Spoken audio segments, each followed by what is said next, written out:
முருகாச்சரணம். அனைவருக்கும் வணக்கம். அட்சய திருதியை 2026.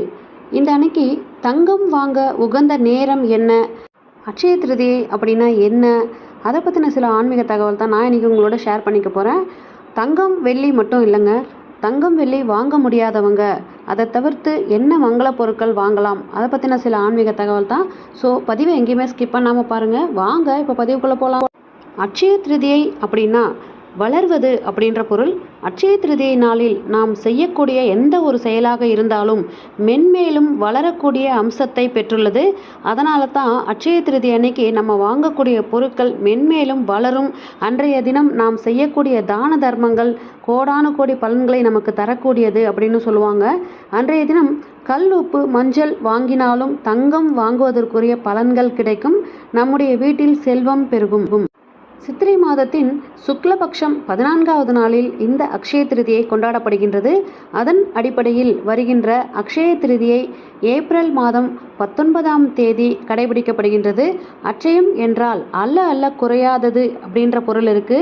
திதிகளில் 3ஆவதாக வரும் திதி திருத்தியை அக்ஷய திருத்தியை. 3ஆம் எண்ணுக்கு அதிபதியானவர் குரு. இந்த குரு உலோகத்தில் தங்கத்தை பிரதிபலிக்கிறார். எனவே குருவுக்கு பொன்னன் அப்படிங்கிற பெயரும் இருக்கு. இந்த திருத்தியை திதியானது 19ஆம் தேதி ஏப்ரல் மாதம் ஞாயிற்றுக்கிழமை பிற்பகல் 1:32க்கு ஆரம்பித்து ஏப்ரல் 20ஆம் தேதி திங்கட்கிழமை அன்று காலை 11:12 மணி வரை இந்த திருத்தியை திதி இருக்கின்றது. இந்த அன்று தங்கம் மற்றும் மங்கள பொருட்கள் வாங்க உகந்த நேரமாக காலை 7 மணி முதல் 10:30 மணி வரையிலும், மதியம் 12 மணி முதல் 2:30 மணி வரையிலும் நல்ல நேரமாக சொல்லப்பட்டுள்ளது.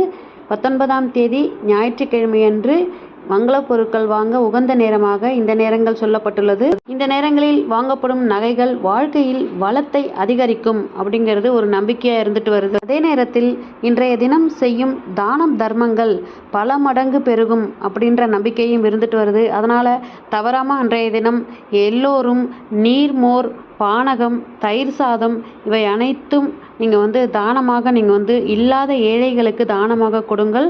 அன்றைய தினம் நீர் பந்தல், மோர் பந்தல் இதையெல்லாம் அமைச்சு நீங்கள் போகிற வரவங்களுக்கு எல்லாருக்குமே நீர்மோர் தானமாக கொடுங்கள். உங்களுடைய வாழ்க்கையில் எல்லா வளங்களும் பெற்று நலமோடு வாழ்வீர்கள் அப்படிங்கிற நல்ல தகவலோட இன்றைய ஆன்மீக பதிவை நான் முடிச்சுக்கிறேன். மற்றும் ஒரு ஆன்மீக தகவல் பகுதியில் சந்திக்கிறேன். இந்த பதிவு பிடிச்சிருந்ததுன்னா இந்த பதிவுக்கு ஒரு லைக் கொடுத்துட்டு ஹைப் ஆப்ஷன் கிளிக் பண்ணுங்கள். அடுத்த பதிவில் சந்திக்கிறேன். வெற்றிவேல் முருகனுக்கு அரோகரா. நன்றி, வணக்கம்.